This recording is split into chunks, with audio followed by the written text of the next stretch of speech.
तेबे जानी रखंतु कि नुआ आवास पई आवेदन पोर्टल अपडेट होई जीवो 24 तारिख ठारू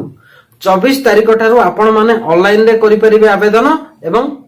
ऑफलाइन रे मध्य करि परिबे आपणक ग्राम पंचायत माध्यम रो जेउ माने आपणक ग्राम पंचायत रु पाई नाहंती आवास योजना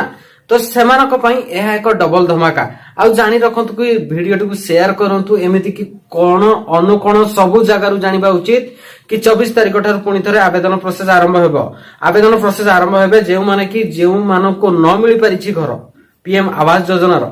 तो सेमाने आवेदन करिवे एवं जानि रखंतु कि जेउ मानकर जॉब कार्ड नाही पीएम आवास रे अप्लाई करि परिबे नाही तबे केमिति कोन अप्लाई करिवे जहा कि आपनको ग्राम पंचायत रे ऑफलाइन माध्यम रे होउची जेआरएस पक्षरु आपण माने सर्वप्रथम आपनको जेआरएस को जोगाजोग करंतु पंचायत ग्राम पंचायत रे आपनकर सरपंच रहिचंती सेमानक सहित जोगाजोग करंतु कि आपनर जॉब कार्ड केमिति होई परिबो सेमानक जरिया रे ही ऑफलाइन माध्यम रे होई परिबो ऑनलाइन रो कोनोसी सुविधा नाही।